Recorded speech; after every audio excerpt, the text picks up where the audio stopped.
Hi there, it's Ed Moses, and welcome back to Project Mindset. I've got another book review for you. Have you ever heard of The Way of the Wizard by Deepak Chopra? It's the 20 spiritual lessons for creating the life you want.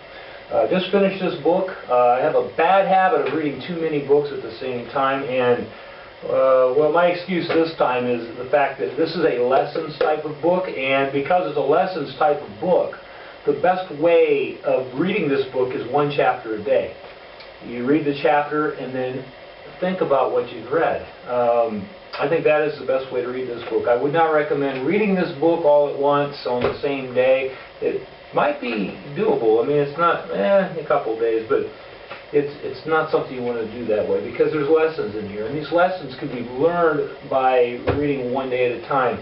I was reading another book at the same time, and it just kind of combined it with the other book, and made more sense to me that way. That way I could actually sleep on some of the ideas that Deepak had shared here.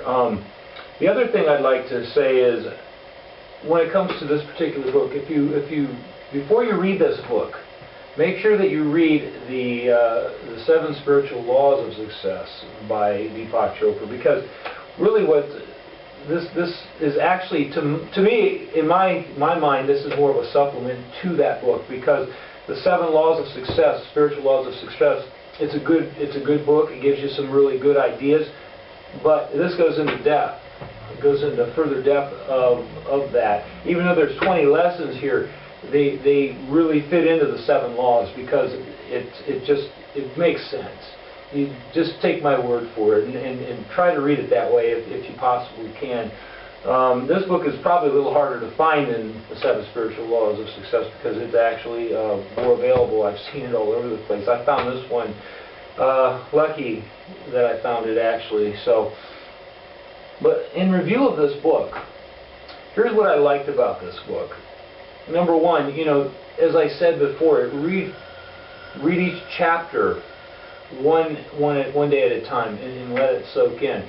But what I liked about it was the book, chapter per chapter, what it had done was it actually gave you a story, and the story, every story pretty much was about Arthur, and this actually takes place during the time of King Arthur, and the main character is Arthur, and then you've got Merlin, and Merlin is actually the wizard.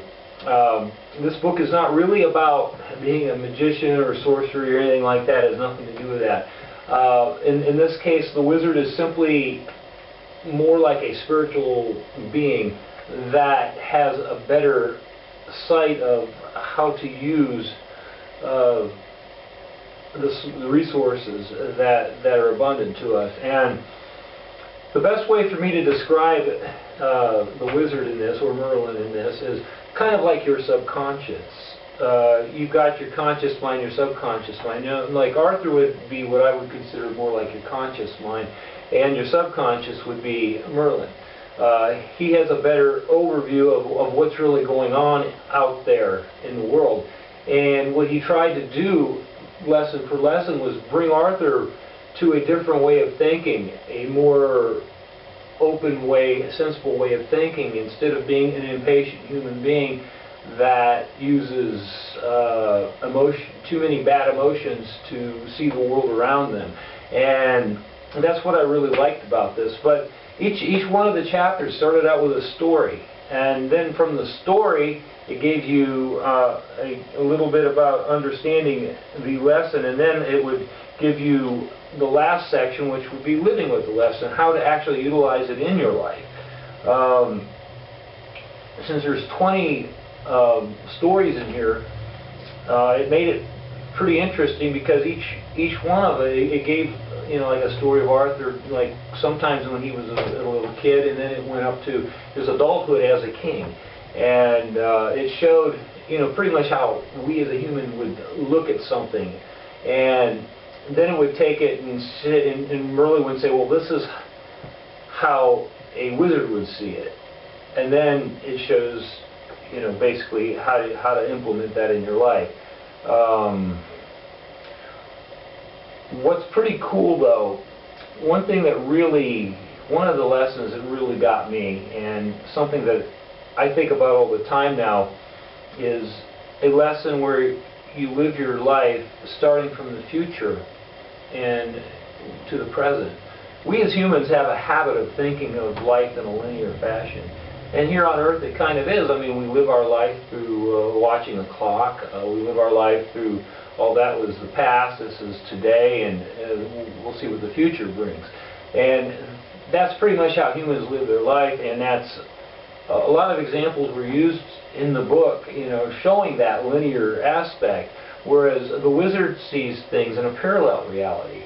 And that's where living your life from the future to the present comes into play. Basically, if you look at it on a scientific viewpoint, we could say that everything is happening all at once. That doesn't make sense, because how could the past be happening right now, or how could the future be happening right now? But when you consider the fact that there are parallel realities, things that have happened, things that are happening, things that could happen, all of these things are happening all at once. They're happening right now all at once. You can't see them. You can only see what your present reality is.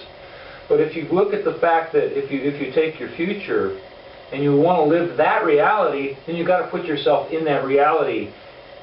Most of us, we're used to looking at things from a past point of view. This is where I've been. These are the lessons I've learned from the past, and this is what the conscious mind sees. Therefore, you know, we get stuck in a rut. This is what I'm used to. This is how my life has gone. This is the way I've been living, and you know, it tends to play out that way. And that's why a lot of people get stuck in that rut where they're never where they want to be, because they see the future as something way down the road that never really plays out for them. And that's where the idea of the parallel reality comes in. It never was really quite stated that way, but you know, from a lot of the books and videos and lessons I've been learning, that's really what it amounts to.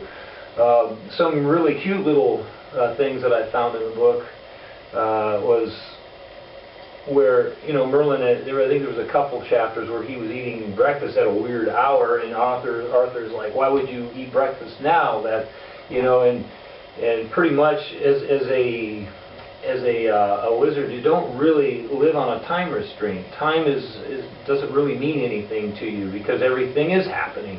And basically, as it plays out, what you should really do, and here's a lesson for you, what you should really do is follow that greatest excitement. If that's what excites you the most, is to eat breakfast during dinner, then do it. You know, there's a reason for that. We are supposed to do what excites us, and that is how life plays out, and that's how you run into the realities that you live and the realities you should live. You should always live by that excitement. So, in short, you know, when I created a project mindset, my goal was to find a better way of doing things, and this book fits right into that, to my project, because when it comes to finding a better way, this book has some great ideas on a better way of looking at life, a better way of creating a life that you would like to have, and so. Yeah, I recommend this book. It's a really good read. It's not a very long read. If you consider, you know, it's at least going to take you, I would say, 21 days to read it, because you've got the 20 chapters, and at the very end you've got kind of another little section to read that kind of summarizes everything. But it's definitely a good read. I highly recommend it.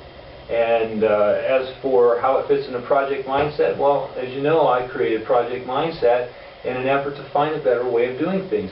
And, you know, how you use Project Mindset is really up to you, and I think that's great, but the whole backbone of Project Mindset is that it is a better way.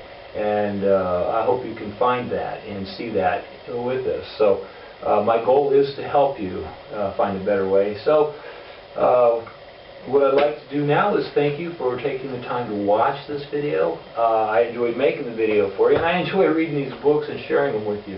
So you have a great day, and I will see you in the next video. Bye now.